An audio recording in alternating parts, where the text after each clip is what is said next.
We've got 4 college football playoff first round matchups to discuss.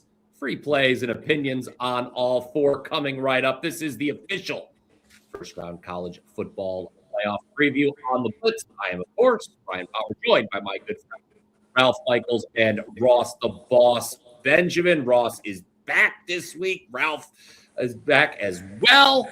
All right, guys, let's get into it. We've got a few of the lesser bowl games in the books, but now it's time for the big boys, the playoff to start. This is what obviously most of our viewers, I think, are most interested in. And we're going to start with the standalone game Friday. I think this is probably the most anticipated of the 4, Alabama and Oklahoma. We have seen the line flip.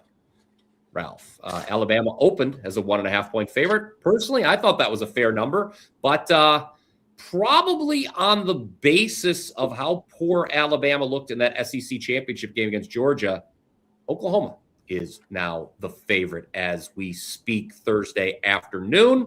What do you think about Friday's standalone matchup in Norman, by the way? Remember, guys, home field advantage is a thing in the first round. Well, Bryan, it's not only the Georgia game. Against Auburn, they only had 280 yards and only 122 yards passing. Ty Simpson's worst game of the year by far. The O-line has been an issue for Bama. In their last 4 games, they have been sacked 4, 3, 3, and 3 times. That is 13 sacks. And let's remember, one of those teams they played where they were sacked 3 times was Eastern Illinois as a 50-point favorite. You look at Oklahoma, and this D-line was absolutely rolling. Mid-season, sacks, 10, 5, 1, 6, 1, 4, 4, 4. They didn't have any against LSU, and they were at home against LSU, so both of the teams finished on a down note. You look at Oklahoma, the last 3 games, 212 yards against Alabama. Remember, this is a rematch. They won that game 23-21. They were outgained by 194 yards, but they were plus 3 turnovers, including an 80-something yard pick 6. Alabama, the better team in that game. It was, of course, in Tuscaloosa, this game in Norman. Against Missouri, though, 276 yards, 17-6 was the final score. And then LSU, 17 points, although they had 393 yards. We thought Mateer would return to where he did starting the season, but he's just not been the same quarterback. 62% with a 12-10 ratio. Again, he has, behind a rush attack the last 3 weeks, that has rushed for only 80 yards a game and has rushed for 2.9 yards per carry. That concerns me as well. So I've got a Bama team that has had, I believe, 5 straight unders. I have an Oklahoma team that has had 3 straight unders and is 2-10 over/under on the season. Yes, this is a low total, but I am going to go first half under in this between Bama and Oklahoma. And I'm going to sound like a broken record. I actually lean all 4 of these playoff games under first half. So that's not a system or a pattern. The way I broke down the game, I'll just share that with you now. So you don't say, why the hell does he just give out an under every playoff game? I'm not going to give that out, but I do lean that way, just FYI. And, certainly the stakes are a little bit higher, needless to say, in the 4 games we're going to talk about today. But the first 4 bowl games, Ross, have all stayed under the total. Offensive execution in those has left a little bit to be desired, needless to say. But what do you think? Anyone who knows me, I actually did a standalone video for this game, Alabama versus Oklahoma, that you'll be able to catch on the WagerTalk YouTube channel. And in that video, I noted, guys, anyone who knows me knows I'm a contrarian. I always love, when everyone's zigging, I love to zag. But to Ralph's point, I can't really make a case for the over in this matchup. The total is very low for a reason. I think a one-dimensional Alabama offense is going to struggle to move the ball. And Mateer, to Ralph's point, just hasn't looked the same, and I worry about him against an Alabama defense that, again, held this offense to 212 total yards in the regular season rematch. So how are you attacking Bama OU, Ross? Thank you, Bryan. I can't use the over here either. And that total is very low. And the reason why that would scare me is because of both of these defenses' propensity to get turnovers and create short fields and even get defensive returns for touchdowns, whether it be fumble return or interception. So, but, having said that, Alabama 8-1 to the under against SEC teams this year. Oklahoma 6-2 to the under against SEC teams. I think Ralph touched upon that. And more specifically, Ralph touched upon the unders for both teams recently as well. So it's a tough call on the total for me. I mean, if you put the proverbial gun to my head, I certainly would take the under because, here's the other reason why I would hesitate to take the under. You make a good point in terms of Alabama not being able to run the ball. Look, it's no secret. The Crimson Tide have run for 125 yards or less in 6 of their 7 games against SEC opponents, 6 of their last 7 versus SEC opponents this year. And they've rushed for 100 yards or less in 6 of 13 games overall. Yet they come in with a stellar 9-3 record, which leads me to, in 2 of those losses. Again, let me rephrase this: 9-3 stellar record, yet having a offense that's pretty pass heavy. So if you're pass heavy and the total is 40, I'm a little bit reluctant to go under that total of 40. I like Alabama's I trust Alabama's quarterback, Ty Simpson, even though he struggled in the last 2 games. I trust him a lot more than John Mateer. And in that first matchup, as Ralph alluded to, Oklahoma wins at Tuscaloosa 23-21, but they were a beneficiary of a +3 turnover margin. I don't see that occurring again. I think Mateer is too vulnerable to turning the ball over. And also that Alabama outgained them in that game by nearly 200 yards. So I have a lean toward Alabama on the road against Oklahoma. And the other thing is, guys, you're looking at Oklahoma already beat Alabama on the road. Now they return home. And according to odds logic, this game opened as a pick'em. It's just recently moved to 1 and 1.5 over the last couple days. So that line makes me scratch my head a little bit as well. Yes. Obviously, you outgain your opponent, Ross and Ralph, 2-1. More often than not, you're going to win that game. But Alabama did not in that regular season meeting, Ralph, because, as Ross just mentioned, -3 turnover margin for the Crimson Tide at home. And one of those, and it was the key play of the game, there was an 87-yard pick 6, which was obviously the difference in a 23-21 final. Go ahead, Ralph. 2 notes, Brian. Number one, you can't give too much credit for the 200-yard edge, because if you turn the ball over 3 times, the other team doesn't have the offense on the field to get yardage. So a lot of times it's misleading. So just make sure you're looking at the box score.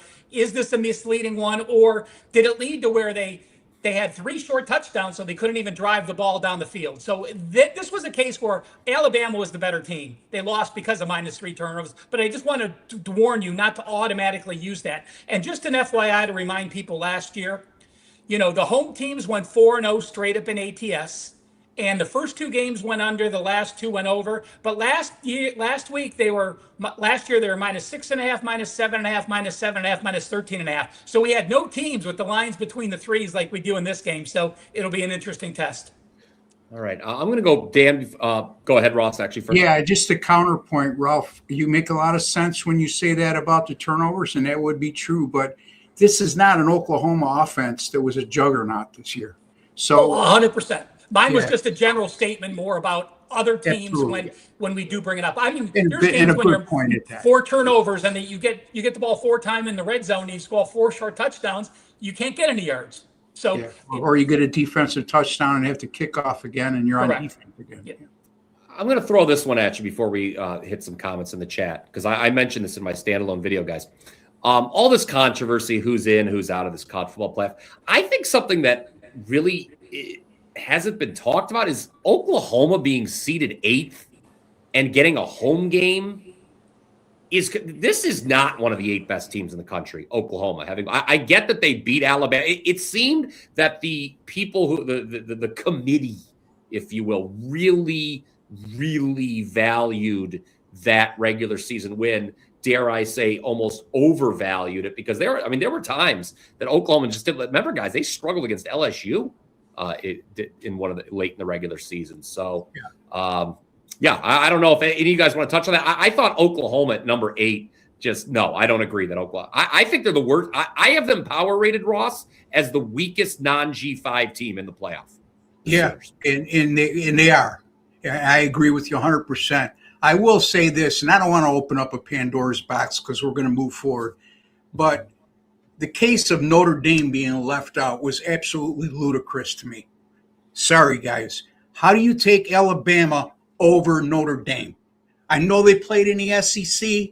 I know they got 2 losses against SEC teams, against real good SEC teams, but everybody forgets this is a team that lost badly to South Florida in their season opener.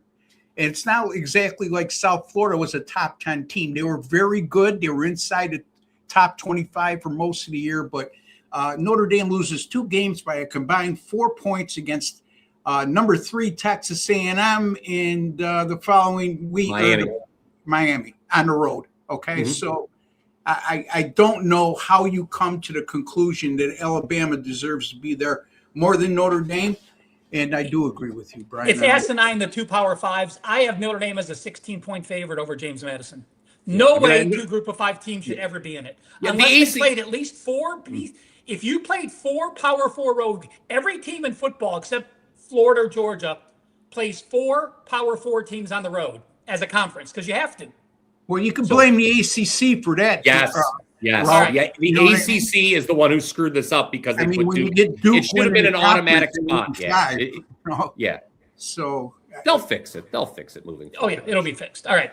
But all right. So we got some questions here in the chat. First of all, Dan, before you hit a button, I'm going rogue here on you.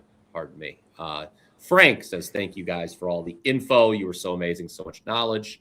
That's not just this week, of course, but every week we're here 1 p.m. Eastern live on the WagerTalk YouTube channel. I will let you guys know that I believe, and I'll tweet this out if this changes, but I believe it is set in stone. You can chisel this. The next 2 weeks, we will be going live on Tuesday, obviously, because of the holidays. So it'll be Tuesday the 23rd, Tuesday the 30th will be when we're live the next 2 weeks. And we had a question. Yes, Titan CT, of course, one of our favorites here. He notes Jam Miller is expected to play, but he's not going to be 100%. And Caleb DeBoer moving to Michigan. I don't know what he's doing right now. I'll tell you what. I don't know how attractive that Michigan job is right now with all that's going on there. The AD is going to be fired sooner rather than later would be my take. And the other thing is, Brian, is if I'm DeBoer, I know money talks, but I'm interested to hear Ralph's opinion as well. That looks to me like he's succumbing to the pressure of being the Alabama coach. And not I don't think he likes it there. I don't think he likes it there, Ross. Yeah, I guess. But, I mean, I understand that. And the personal decision that comes along with that and think of your family too. But from a professional standpoint, in a career resume standpoint, it looks like he bailed on a high-pressure situation to go into one that's an absolute mess internally right now. Yeah. So it's, you know what I'm saying? So isn't that what Kiffin did? Well, Kiffin's an idiot. Kiffin's I really feel he's got no character whatsoever. So I explained that a long time ago on the show, and I'm not going to get into that again because my blood pressure is doing pretty good these days, Brian. All right. Again, we're glad to have you back here, Ross. All right. And then Titans also, I didn't know if he took a little bam +1 earlier. Alabama is the side I prefer. Again, on that standalone video, I said you forced me to make a pick on the side of this game. I would go bam as well. All right. I see some of you guys caught on to the college football, but we'll circle back to some of those questions maybe later if we have time. But now there are, of course, 3 more college football playoff matchups to dissect on Saturday. And we're just going to go in rotation order here. So up next is James Madison and Oregon. Ross, I believe, if memory serves me correct, your best bet is for the show is going to be on that game. So I will go to Ralph first. And then, you know what? We'll just let you do your best bet early. Ross. But Ralph, let us know how you're breaking down James Madison and Oregon. I have not seen a lot of people run into the window or heard about a lot of people running to the window wanting to bet either group of 5 team on Saturday. So, James, what do you think here? James Madison up against it, I presume? Yeah, it's tough to gauge. And people are going to say, well, remember these New Year's Day bowls where all these group of 5 teams pulled the upset. Tulane beat someone and Florida State lost and Bama lost. This is the playoffs. This is not. Remember, those situations were from teams that were disappointed that they did not get into the 4-team playoff that got into the other bowl games. So you cannot compare that. That's apples to oranges in this. So I'm with you, Brian. I am not sure. I have not finalized these 2 games for my card, and I keep waiting, and I'm like, I may be passing on them. So if I don't feel there's value, and if this game wasn't one of my top 4 or 5 plays on the traditional Saturday, I'm not going to force it just because it's a bowl game. But Oregon's getting healthier. And you look at James Madison and you say, well, they lost at Georgia State and they lost at Louisville. So 2 losses are both on the road. That's not good for them. I was reading Brad Powers' newsletter, a little shout out to Brad there. And, he said that James Madison faced 27,000 people against Louisville, and that was the biggest crowd they faced. Imagine now having to face the Ducks crowd on a road, and on the road, why they've been impressive. You look at Coastal Carolina, massive favorite, doesn't count. Marshall, they got outgained by 5 yards. Texas State, they did have a solid edge as they were +2. The Georgia State game, they were outgained. And then you have Louisville and the other loss they have. So I look at the strength of schedule on the season. Oregon has played the number 10th toughest schedule, and they're number 1 at +2.9 yards per play. James Madison is number 7 statistically, but they've played the number 104th toughest schedule. I think the speed is going to kill. The situation is going to kill. The Oregon intensity of having been there and done that in big games. Oregon was +8 turnovers on the season. James Madison was -. Oregon does not give up sacks. Their defensive plays, the Oregon defense, we think about, we talked about Bama's defense and Oklahoma's defense, and we're going to talk about Ohio State's defense. Oregon's defense was number 2 in the country, allowing the fewest plays of 10 yards or more. Oregon was number 1 on defense, allowing plays 20 yards or more. And then you look at James Madison, they've played 3 teams with a winning record this year, just 3.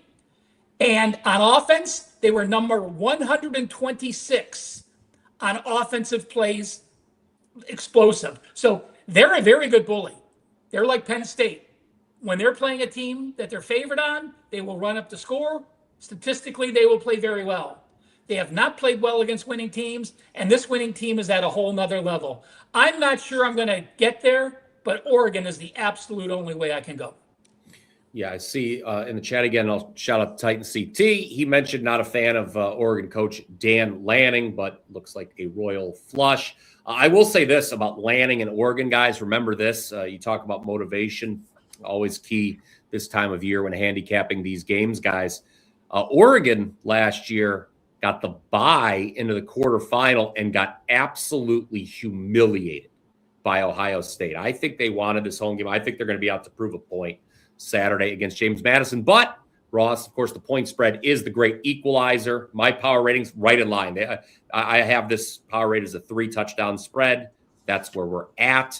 So, fortunately for us, your best bet here on the show, let's get to it right now, is going to be on the total. Let us know how you would bet the total here for James Madison and Oregon.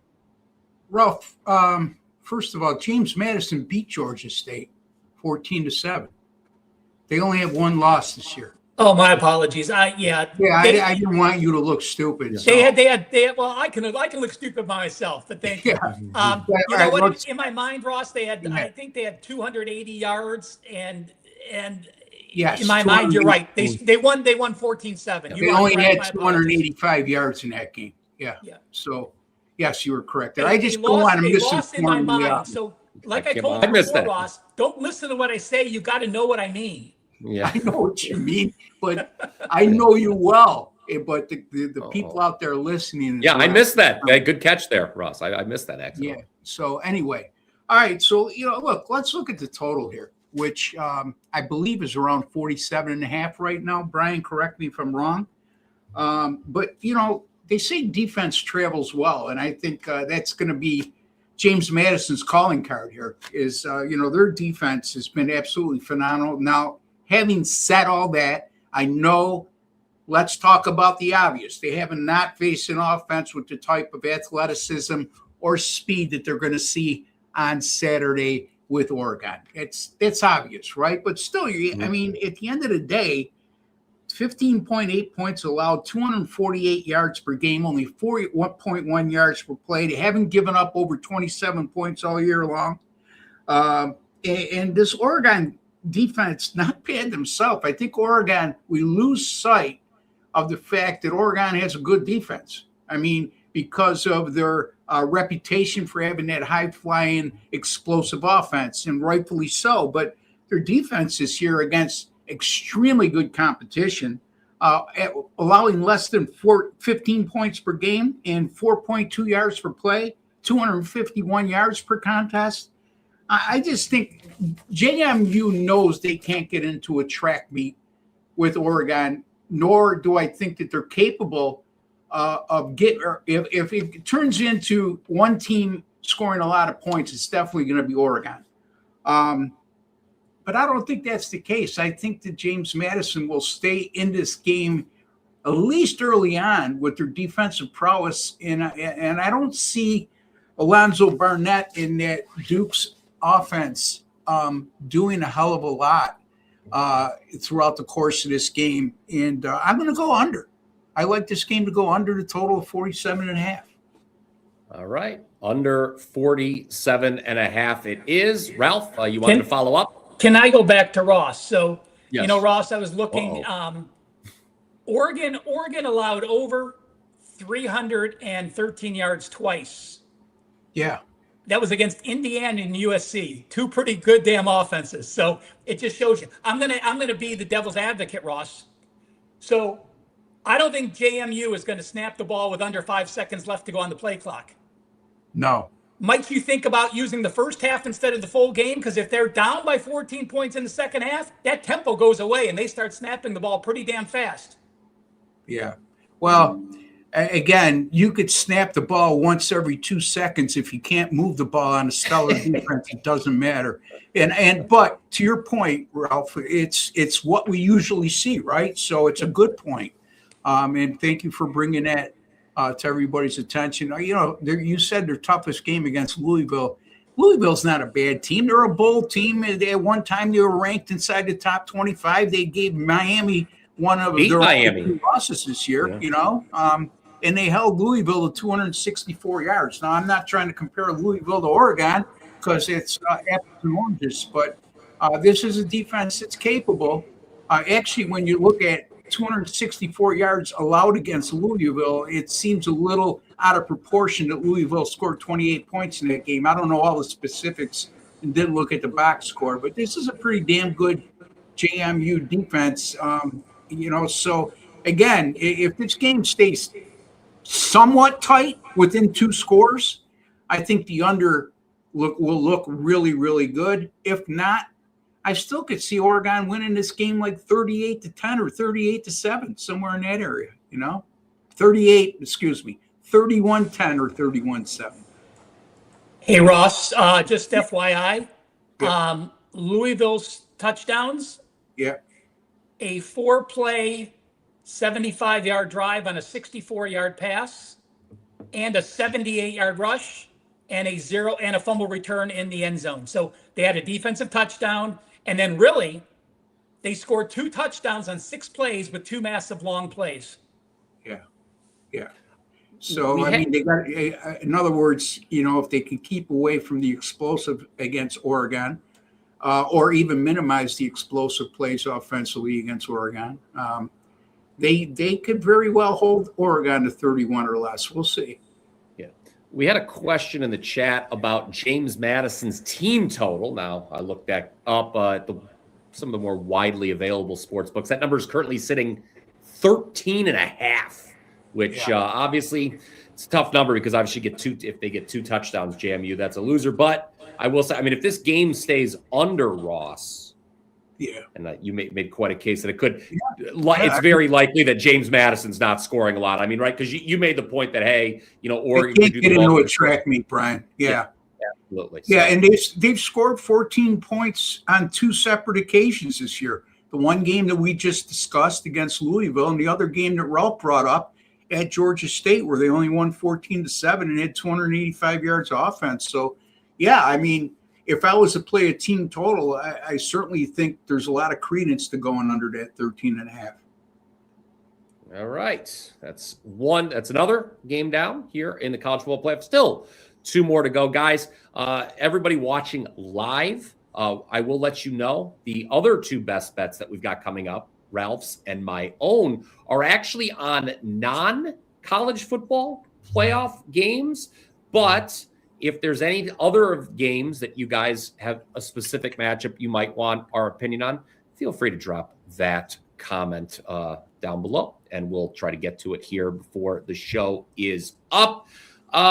What do you say before we get to the next 2, though, guys? We talk about what we've got going on at WagerTalk.com, because it is a very, very busy weekend. Not only the college football playoff, but you got NFL games on Saturday. Of course, the NFL dominating on Sunday. We've got 2 great special offers going on right now at WagerTalk.com. One of them is a buy 3 days, which costs $69. And when you do that, well, we're going to throw in a 4th day of service absolutely free of charge. That's 4 days for $69.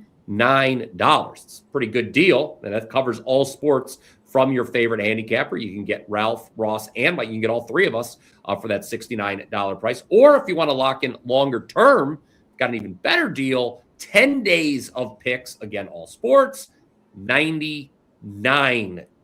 So 2 great special offers currently available on all 3 of our pages over at WagerTalk.com. Ralph, saw some congratulations for what you had last night. Why don't you talk about what you've got moving forward over on your page?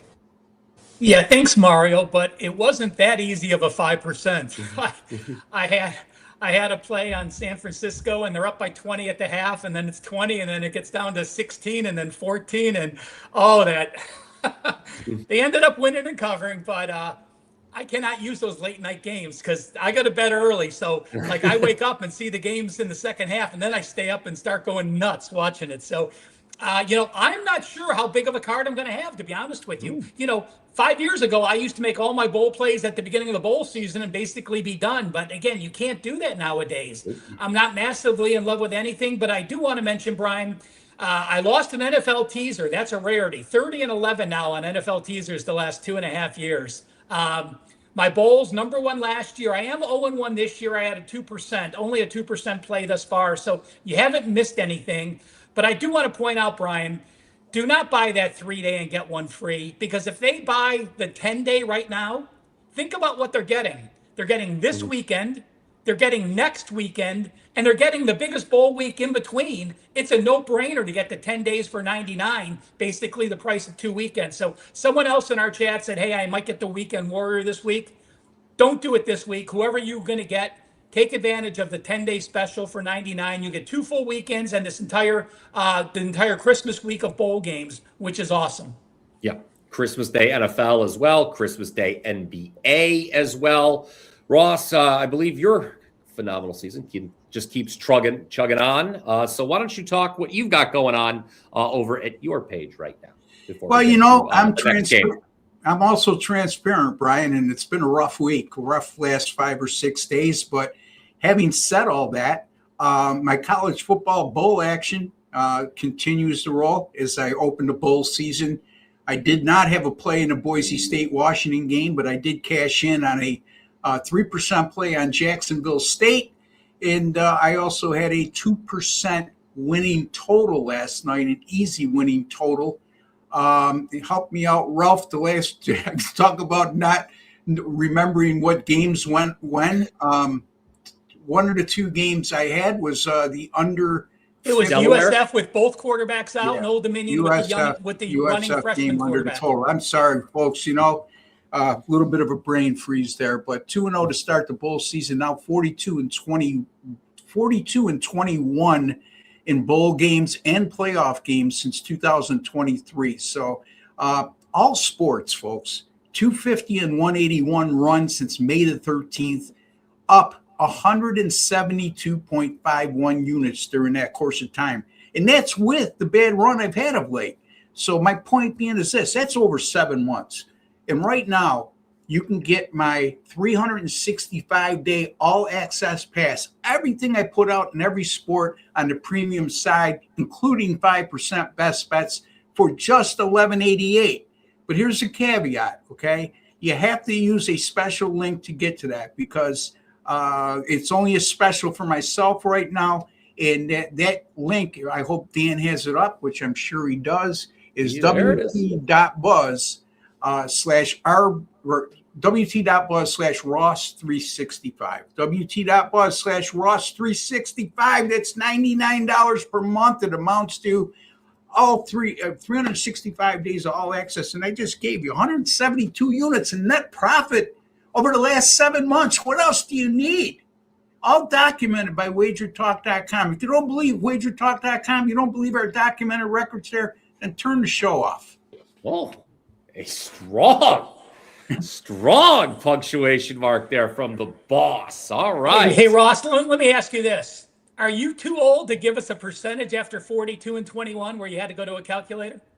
I'm just busting counts. 66.7%, smart ass. Yeah. And you know what? Two-thirds. You know what that 1188 breaks down to, Ross? $99 a month. That's amazing. Yeah. You get all of your plays for $99 a month. What a deal. Okay. Yeah. All right. I'll update you on what I got going on in my neck of the woods when I give my best bet at the end of the show. We got some questions rolling in. Titans wants to know about the U getting of the field goal at A&M. But Dan, before we do that, let's just stick to the rundown here. I'm sorry I threw you off. Just wanted to make sure you're listening behind the scenes, Dan. Anyway, let's go to the other group of five game involving a group of five team, pardon me. Tulane at Ole Miss. I think this Tulane team is not good. I'm going to be honest with you. They are number one in my luck ratings for the year. I would make them a 6.5-point dog on a neutral, James Madison. Just if you would like to know about the discrepancy, what I think the discrepancy is between the two G5 teams in the college football playoff. Ole Miss, no longer coached by Ross's favorite, Lane Kiffin. I think this coaching staff is going to be out to prove a point on Saturday. Because people are like, what do they do without the coach? What do they do without Kiffin? I think this is a very talented team. They destroyed Tulane in the regular season on the road. Guys, I'll be blunt with you. I don't think this number's high enough. So I am leaning towards the Rebs in this one. Ralph, agree or disagree? I agree, and I want to apologize to all our viewers. I got scolded by my producer. For some reason, I didn't have earbuds in, and so you were hearing an echo. So that is bad on me. Trust me, Dan has scolded me sufficiently, and we will move on, and I will try to remember my earbuds next time. So it's your job, Brian, as the host, to tell me about those kind of things. That I didn't know. I'll have my ear camera activated. I closed that one. Like I said, when we were talking about, the other group of five team. Now, I think Tulane, even though they got blown out and they lost 45-10 and they gave up 548 yards, I think Tulane has a better chance to cover versus Ole Miss. But that doesn't mean I like Tulane here. If I had to make a choice between those two, I like them. I'm with you with Ole Miss. I mean, will Lane Kiffin matter? Yes. Is John Summerall? Remember, this is only his second year here. But, when you have a team that can run the ball like they do, it allows everyone to be so much more efficient. Chambliss, no one talked about him because he only threw the ball 333 times, only had 3,000 yards, but an 18-3 ratio. He threw the ball downfield. He really stretches the field, 9.1 YPA. You have a rush attack that is going to run for 200 yards here. Now, Tulane's Rushdie finished the season very strong. You look, they allowed 67, 97, 20, and they held Charlotte to -3, but those opponents were Temple, Charlotte, FAU, and Memphis. The big step ups here really concerned me this season. Last year, Boise played, and Boise was a team that's been there and done that. I can say Tulane has been in many more bigger games than James Madison has. But again, you have a strength of schedule here. Tulane's played the number 72 toughest schedule, and they're number 46 at plus 0.65 yards per game. Ole Miss has played the number 39 schedule, and they are number 19. Ole Miss is very fast tempoed. They average 75 plays per game. That is number 6 in the country. Tulane against winning teams, they played 6 teams with a winning record. They really slowed the ball down at 93 plays per game. I like the Ole Miss offense. I like the Ole Miss defense. While they gave up 440 yards at Mississippi State, that's a road game against an in-state rival. They allowed 510 yards to Georgia. Again, that was on the road against a Georgia team, which can win the national championship as easy as anyone. And they gave up 500 yards to Arkansas, where they allowed 221 yards rushing. Tulane is a team who averages 170 yards rushing, 240 yards passing. So Retzlaff leads the team with 3,500 yards passing and leads the team with 813 yards rushing, 5.1 yards per carry. Even though Ole Miss has been exposed in those couple games versus teams that can run the ball, I think this matchup is too strong. So I actually lean this one again. I'm going to say I lean under first half. Tulane will try to run the ball. Now, Kiffin, it'll be interesting to see on their tempo. Ole Miss is a very interesting team where they're up tempo, but they are still a run first team.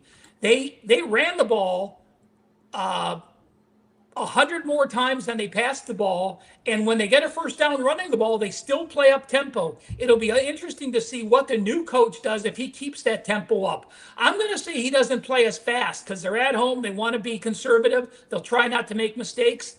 Lean Ole Miss, lean first half under as well.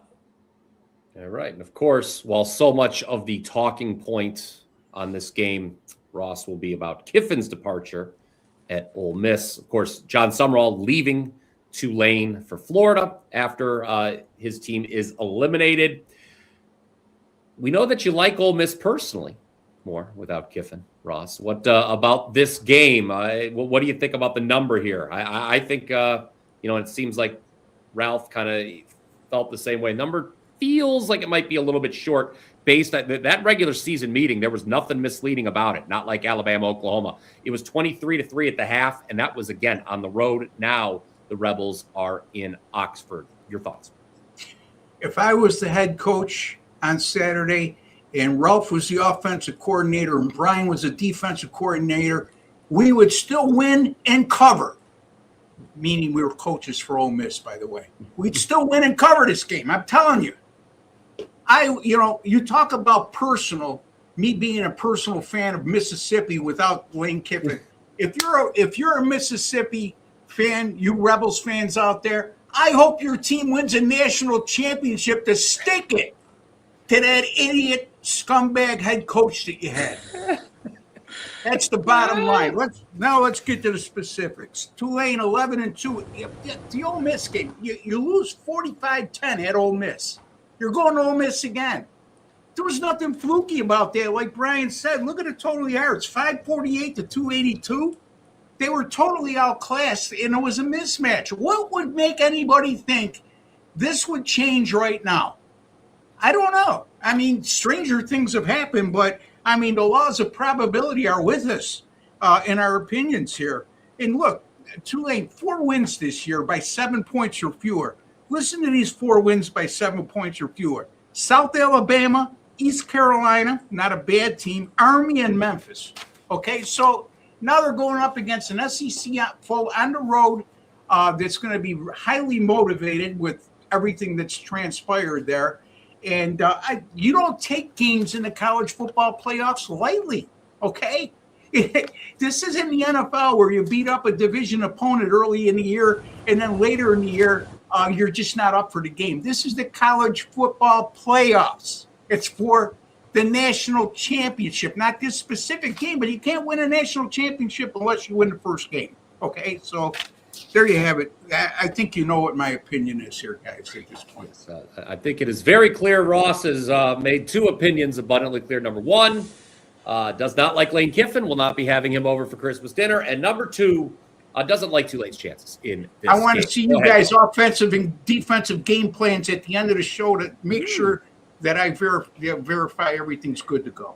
Hey, Brian, does Ross get a Miller Lite penalty? Because he said he was not going to mention Lane Kiffin again, and then he comes up and mentions Lane Kiffin again. So I think that's honestly, he was. I've never seen Ross that upset. I didn't want to say anything. So I do want to say the difference between upset and how could I say disgusted, aggravated.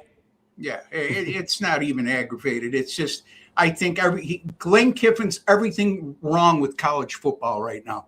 You know, let me mention one more thing. Yeah. Talking about that Tulane game at the beginning of the year for Ole Miss. Yes, it was a non-conference game early in the season. Ole Miss was off Kentucky and Arkansas and had LSU on deck. You're talking about a legitimate SEC sandwich, and they still played that well in that role. That impressed me as much as anything. It's not like they were playing Sisters of the Poor and they were looking forward to this game. This was a clear SEC sandwich spot for the Rebels. Yeah, if memory serves me correct, that was a top 25 game with I believe LSU might have still, was still undefeated at the time. That was when people thought that Clemson win was a lot more impressive than it actually was. You know, you talk about the NIL money in college football and how it's ruining it. Well, if you're going to speak about that, you should speak about Lane Kiffin and his what he does, okay, or what he's done in his past. You know, so in any event, I promise you, Ralph, this is the last Lane Kiffin reference I will make until the next show. I was going to say, if you make another Lane Kiffin, I'm going to go buy a hat that says I love Lane Kiffin, and you have to wear it next Tuesday. Well, there you go. There we go. All right, stay tuned for that. You know, guys, when I was a kid, the team that didn't play by the rules was the U. Miami, Florida. That was just probably a lot of fun to be down in Miami and during those days, but maybe a different story for a different time. The U is in the college football playoff. They're taking on Texas A&M. Titans CT wanted our thoughts. I thought this line was a little ahead. I'll be honest, I have Miami Power rated as the better team on a neutral field. I know Texas A&M only lost one game. It was the regular season finale against Texas. But as you guys well know, there are 5 SEC teams in the college football playoff, including Texas A&M. Texas A&M played the other 4 a grand total of 0 times. They, I think, won the SEC. The Texas A&M, look, people can go back, preseason Power 5. I said A&M over 8.5 wins at plus money was a bet to make. I said I thought they were a good bet to make the playoff. Here they are. But I think in retrospect, they won the SEC scheduling lottery a little bit there, Ralph. So I do lean towards the pup, the dog, if you will. I'm interested here because you talked about first half unders and unders in this game. This is one where pardon me, easy for me to say. I like the first half under in this game in addition to liking the dog. I think the A&M offense is going to get off to a slow start. Well, you know, Miami, you want to talk, you know, Ross had brought up we don't talk about the Oregon defense enough. Hell, this Miami defense is damn good. In fact, on the season, they are number 3 in the country, holding their opponents to 123 yards under what they averaged against other foes. So don't discount this Miami defense. You know, you of course have Carson Beck, been there and done that. I think he threw 3 passes in the 2 years ago in the championship game, and then got hurt and then transferred out. So, but again, all that prep of getting there, being there, I think that is a significant edge for Carson Beck. Now, I actually think A&M, the line is correct. I actually lean A&M, but I don't know if I'll get to the window. They just seem to me that if they get their toe stubbed, like you said, Brian, you don't play Alabama, you don't play Georgia, you don't play Oklahoma, as you said, winning the lottery. That's what you meant by that. To me, I think if A&M gets out early with their rush attack, they're 193 yards, 5.0. I think A&M wins. If Miami can punch him in the mouth, I think Miami can hold on and win with that defense. So to me, this is probably going to be, I might go with the under, and I'll give that opinion out, first half under. But to me, this is the perfect live betting situation, because you look at A&M's rush defense, they're either very good or very bad. They allowed 203 yards to UTSA, 268 to Arkansas, 207 to Missouri, and 218 to Texas. Now, Miami isn't that good of a rush attack. On the season, 149, 4.2. But this is going to be a live betting situation for me. And one thing I do like is that Miami was fortunate a few times this year. They ended up +9 turnovers on the season. A&M only lost one game, and they were -7 turnovers. So we have a team with a better record with a 16 turnover difference between their team and the opponent. Now, Reed, he has 10 interceptions, so part of that is built into what you're getting with A&M.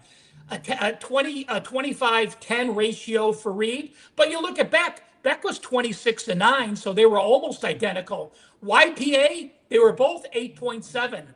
Quarterback ratings, 154 and 160, almost identical.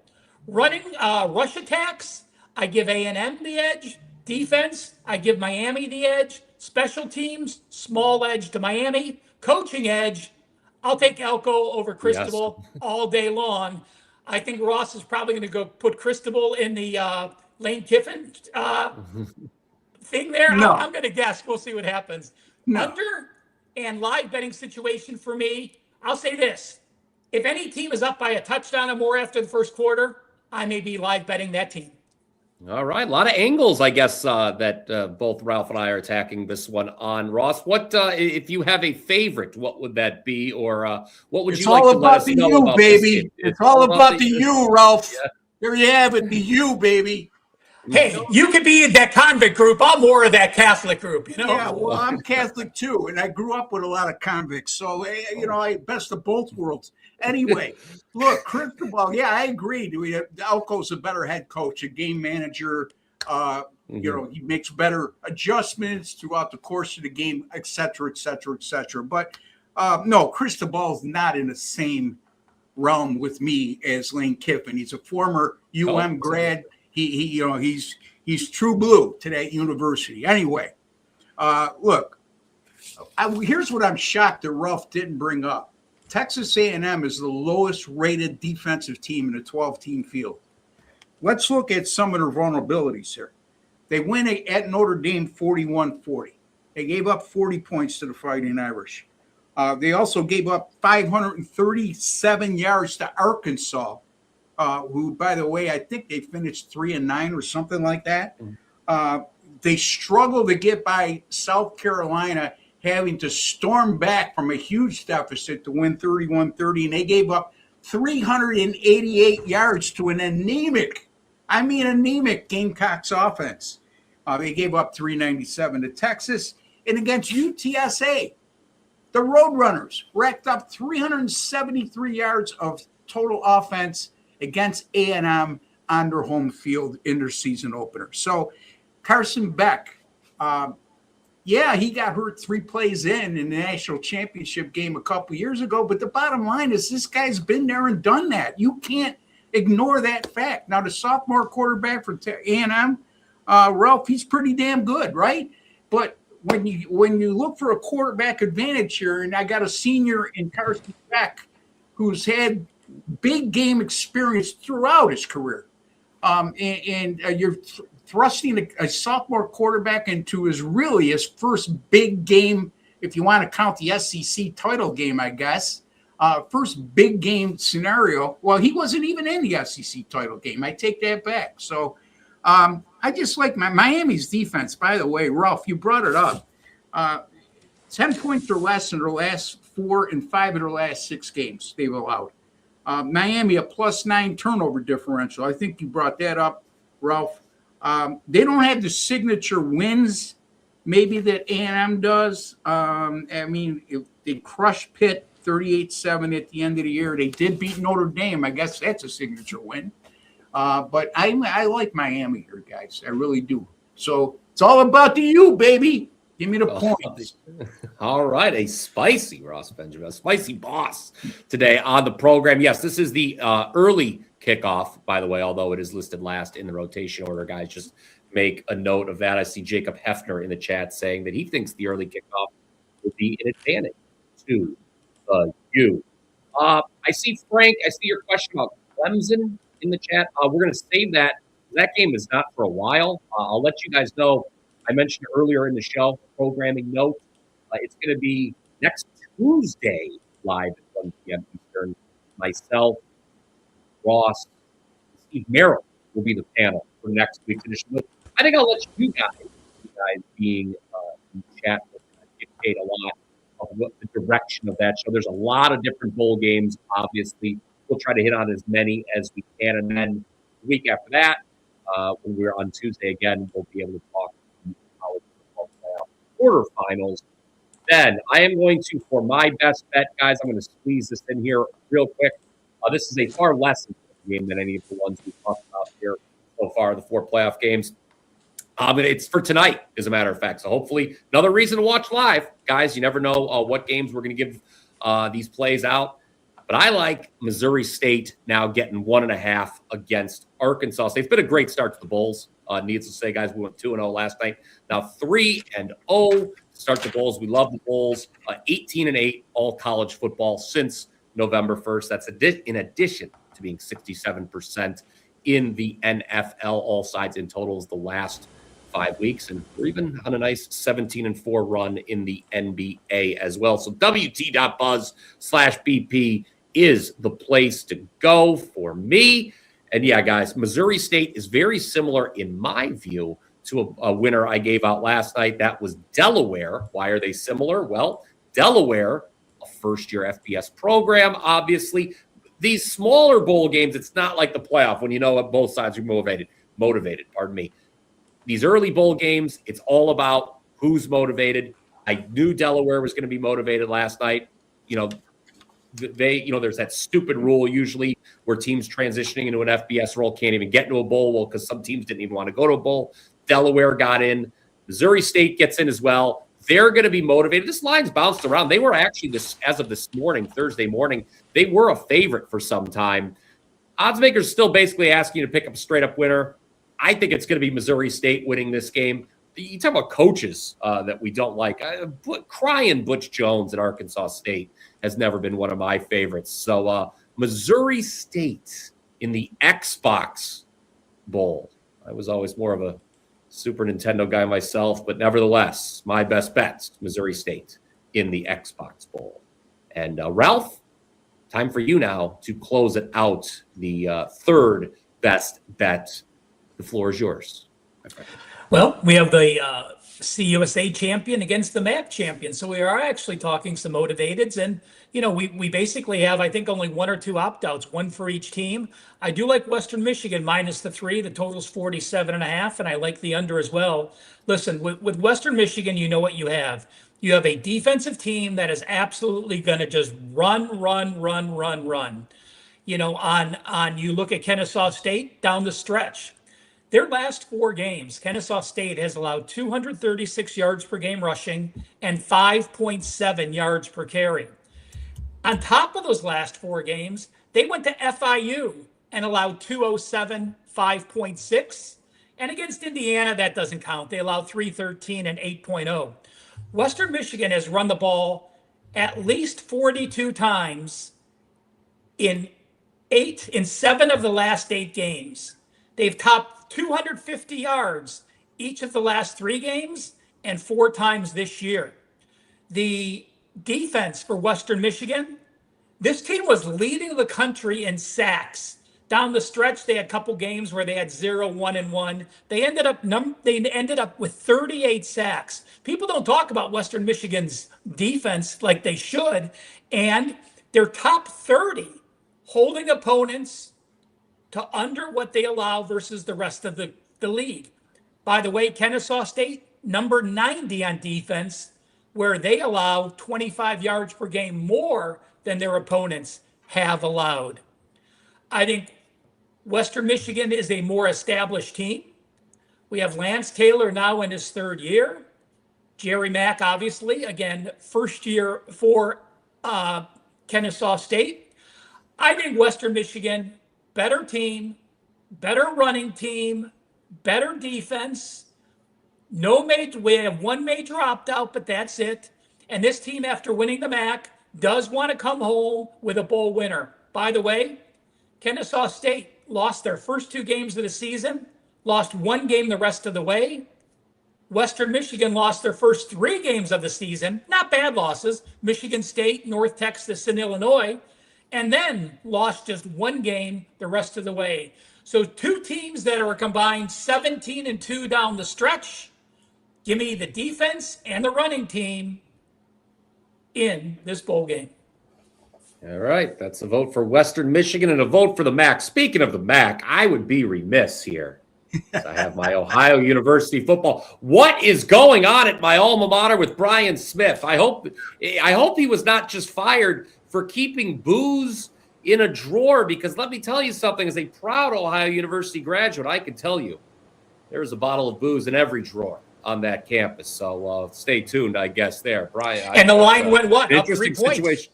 Yes, and that's an interesting thing. Yeah, OU playing, of course, my favorite, UNLV. We'll probably hit on that next week at some point. But, Dan, let's throw that fancy graphic back on the screen. Enough about me probably putting my foot in my mouth, and it's going to be something terrible that comes out about Brian Smith. But anyway, the Blitz squad ride. Here you go. Ross. He liked one of the 4 college football playoff games for you. JMU and Oregon under 47.5. Ralph going with Western Michigan, laid the 3. That's an early start on Friday, guys, a very early start, 11 a.m. Eastern there. And then I like Missouri State plus 1.5 against Arkansas State. That game goes tonight if you are watching this on Thursday tonight. So there you have it. We will be back again next Tuesday, live, 1 p.m. Eastern, to talk just the smorgasbord of all the bowls that we've got next week. It's a crazy week indeed. For Ross Benjamin, for Ralph Michaels, I am Bryan Power. Until next time, let's cash some tickets.